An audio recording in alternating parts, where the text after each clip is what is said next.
But first, Errol, and I hope you don't mind, and I hope you guys don't mind at home. Errol, let's talk about the elephant in the room. The Trent Alexander-Arnold situation. And so we heard before the game, when his name was announced over the tannoy, that there was a smattering of boos. Yeah, cheers. And jeers.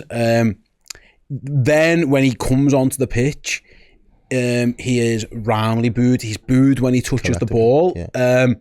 A lot of people at Anfield then clearly unhappy with Alexander-Arnold. I understand it. What were your thoughts on the whole situation? Honestly, could have been avoided. Just don't select him. 100% agree. Yeah. Don't select him. Problem solved. Do you know what I mean? Why is the manager? Again, I'm going to give my opinion on the boos later and stuff like that. But the best way to absolve yourself on this issue or remove it is just he shouldn't be in the team. Yeah, he shouldn't be. And he shouldn't be in the squad. Not in the home game, especially the first home game after us winning the league, after the week he's had where he's made that announcement, all of that stuff. Arne Slot's tried to control the situation by saying this is what I want for the team, this is what I want for the fans to be thinking, and where they need to be channeling their thoughts, their attention, their energy. And I get that he's making the right sounds, but then ultimately I understand that Bradley's still trying to manage his minutes and trying to manage that level of fitness. But there's Endo there, there's Kwanzaa in a game where Liverpool don't need to go out of there and win and be a resolute team that can't concede or anything like that. We're not in that world. We're in a world where Liverpool have won the league. It's all wrapped up. We want to be celebrating. We want to make sure that the attention and the focus is on these players in front of us. And there's this mad distraction there, just sitting on the touchline, and every opportunity that Sky get to pan to the camera, to pan to Trent, it just adds to what is very much unnecessary energy and animosity in the stadium. And for a good 5 minutes, it probably, because let's be honest, none of this team, even though this team have won it all and seen it all, they've never seen that.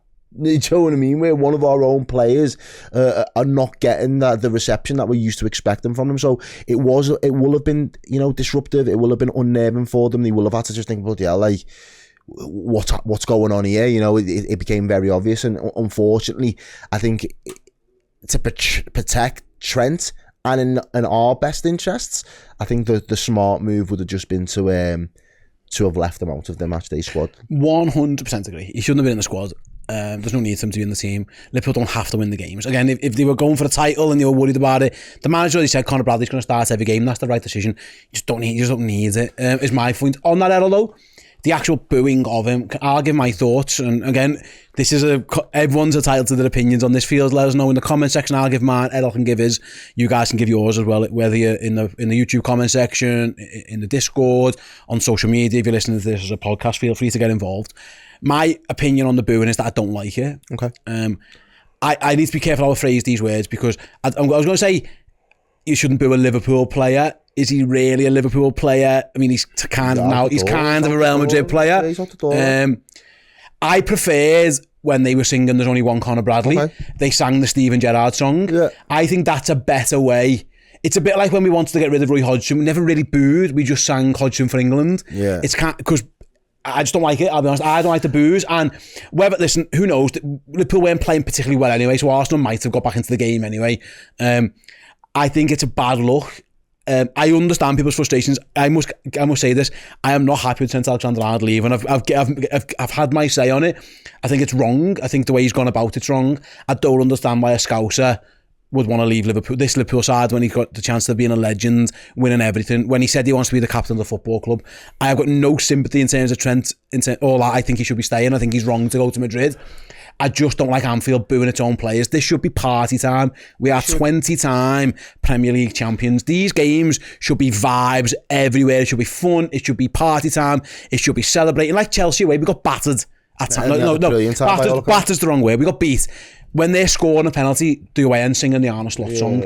I just feel like Alexander-Arnold there is an unnecessary distraction, and I'll be honest, I just didn't like it. It made me feel uncomfortable. No, that's absolutely fine. My thoughts, if I'm being completely honest with you, thousands of people pay their hard-earned money to go and be inside the ground, and you've been very mute. And again, the last 3-4 weeks, there's been this almost semi-flirting, like, am I falling back in love with the club? Am I trying to, reconcile things to try and make it work and sign a contract? And the mixed signals have just left. Liverpool fans back in that international break had made their peace with it. You've made your bed. If that's what you want to do, good luck to you. Go and crack on. You are going to tarnish your legacy, but we'll forget about it. You've then stirred up these emotions. You've sent mixed signals, and ultimately, there's no action without the consequence. And the consequence is, if I've paid my hard-earned money and I'm sat in the ground and you're coming on this pitch after the way that we've treated you ever since you broke out of this academy, and the breakdown in negotiations can happen between club and player, that's fine. But the antics and the way that you've conducted yourself, the way you've carried yourself, the way you've shirked from responsibility throughout courses of this season, the way that you've not been as vocal as we would have wanted you to be, the performances that you've had in certain big games for us this season where you've not played up to the level, we have every single right to tell you how that makes us feel.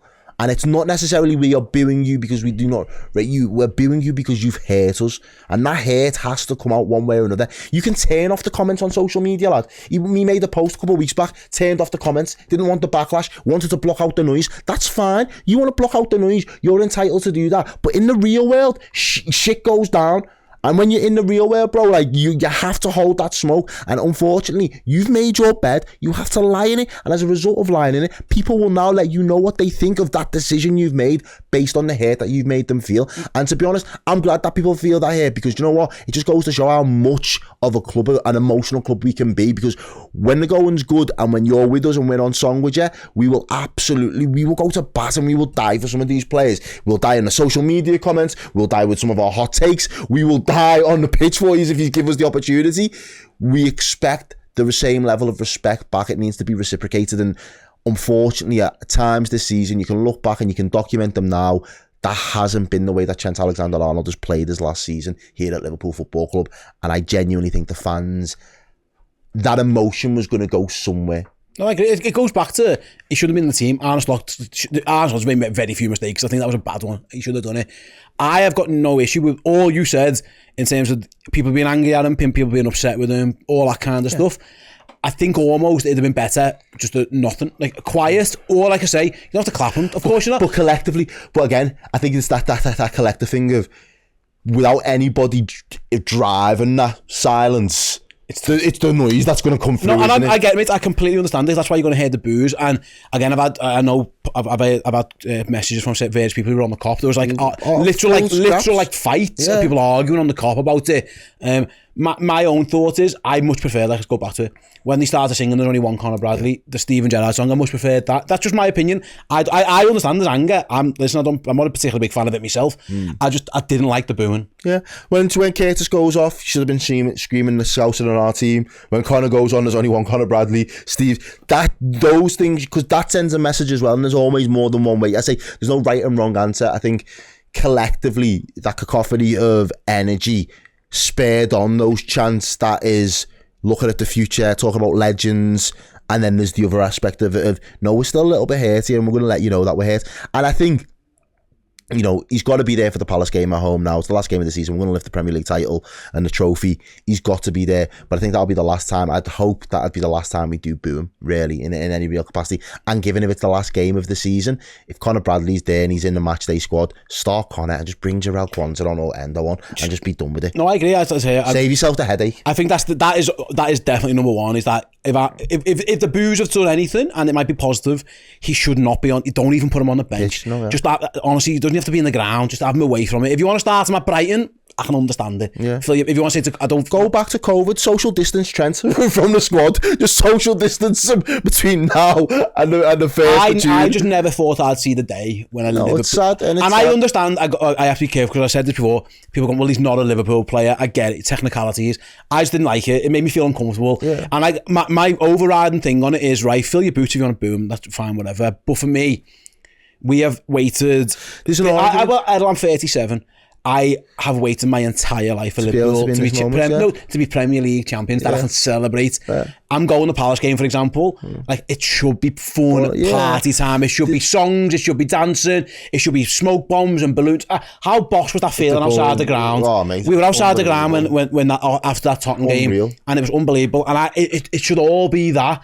And I just think for Liverpool supporters to be fighting on the Kop, it's just, I don't know, man. He's become so divisive. But I think there's also the argument of, you said you felt uncomfortable when that happened, and I think it was done to make Trent feel uncomfortable, because every single fan in that ground has probably been on tender hooks all season in a very uncomfortable position, trying to put their house on the fact that Trent will stay. He's one of ours. He'll stay. And we've almost talked ourselves into this level of delusion where he's clearly been orchestrating this move longer than we've been saying that he's going to stay for. And I think that is uncomfortable for people, and everything's just rising to the surface now, unfortunately. And as I say, I'd like to think that in that moment now, Slot's seen enough to say, right, there you go, that's your last bow for Liverpool. We don't have to announce it, but effectively, lad, you've kicked the last ball you're going to play in a Liverpool shirt now, and I think the timing of it, it is perfect. It's come full circle. He's done his job. The last thing I will say on it though is, the one thing I want more than anything else now, and again, this is probably to spite the player, because I think there's and again, I don't want to foreshadow and go too far down a conspiracy rabbit hole on this, but he's never changed the number 66, probably because he thinks that shirt will get retired with me because nobody else will pick it up. First thing I'd be doing in the summer is finding somebody to wear them. I swear down, but they're going to get, whoever it is has to come and get minutes next year, but they're wearing 66 for one season. It's certainly something that he can do. It'll be interesting how the players, the fans, everyone reacts to it. I'm sure there's going to be loads of questions asked about it. Like I say, Arne Slot did say the other day, I can't tell the fans how to act. And like, I don't know, I am not telling anybody. No, I am not telling anybody. You again, you're more than welcome how to do what I just didn't like it. It's my own opinion. This part of the show is reacting to it. Yeah. My reaction is that I wasn't a fan. I wouldn't have cheered him. I wouldn't have booed him. I'd have done nothing. I would have actually, I would have sang Conor Bradley's song. Yeah. Constantly, because I thought Conor Bradley was excellent again for the most part. We will be speaking about him in a sec. But yeah, like I say, I know people. I'm not going to name names who I know, like loads, because it's not fair. It was like, he deserved it. Good on him. Like, I've got mates texting me in the WhatsApps like, I'm made up. Yeah. Saying I'm made up, he got booed. And again, that is everyone's opinion. That was just mine, is that I didn't like it. It made what was an enjoyable afternoon. Listen, who cares? Liverpool are still champions. I'm going to party it. It was just uncomfortable. Yeah. It was a bit. But that should be the one time. That should be the first and last. Like, okay. In my mind, like, if it had to be an uncomfortable elephant, and we've done it, we've addressed it, we can park it now. And as far as I'm concerned, if I didn't see Trent in a Liverpool shirt again now, I wouldn't feel no. That needs to be the message. If there's any learning out of this, if I could ever give Arne Slot advice, he doesn't need it. Maybe on how to shave your head, and that's the thing I may be able to give him on, and my scalp routine. You just don't pick him, especially in that Palace game. It's going to be interesting if he decides to get his medal, lift a trophy, whatever happens. It's going to be uncomfortable. It's just don't do it again. That for me, I go back to it. I felt uneasy and uncomfortable. That's my thoughts. Your thoughts are: Would you boo, Errol? Would you boo? Honestly, I would have probably got carried away. I would have got carried away. Listen, this is no. I am not. And I love like the thing for me is, I still love Trent, and I still want him to do well, and all the rest of it. It's like you feel let down. I just feel let down. I just feel a little bit like disappointed, and that hurt's still there. And it's like once we've parked it and we've made our bed, we can move on. But there's that part of that grief where you're just angry. Do you know what I mean? And I still think Liverpool fans, and everybody's going to process it at different points in time, but they're all going through like the 7 stages of grief with this whole Trent situation right now. And the ones that were booing were clearly still in the angry phase. The people that were cheering were already moving on to the future of Conor Bradley and all the rest of it. So there's a lot to be said, but if there was ever a moment to just get it out of our systems, that should be it. It should be out of our systems, and all focus and attention should be turned to this team, the lads that are still here, the lads that want to still have their future at Liverpool Football Club, and what they've achieved this season, because to me, that's where the energy really, really deserves to go at this moment in time. Yeah, like I say, listen, we have to talk about it. It's a very divisive subject. That's the only thing I'm annoyed is that it's meant to be party time. Yeah. It shouldn't be divisive. And we spent 15 minutes talking about that situation. I really hope that everyone got out of the system, and now it's one of them that it is what it is. But yeah, my only learning is don't fucking play him again. He shouldn't be. I would have played. We said this isn't hindsight. We said before the game, before the ball was kicked, I would have put Kaiser on the bench or a kid on the bench, and then if Conor Bradley was playing well, he got a yellow card, maybe go look after him. Put Endo at right back. Endo, Kwanzaa. I'd rather lose the game. Jones. If you lose the game, I'd rather lose the game rather than. I just don't see the point of picking him. It was very, very uncomfortable. Yeah, again, let us know your thoughts, comment sections, Twitter, X, Blue Sky, whatever you want to get us in touch with. It'd be interesting. Let us know. It'd be interesting to let you guys get your guys' thoughts on it in what was a very, very surreal thing indeed to happen at Anfield. Yeah, Trent getting booed as he came on and booed every time he touched the ball as well for a while.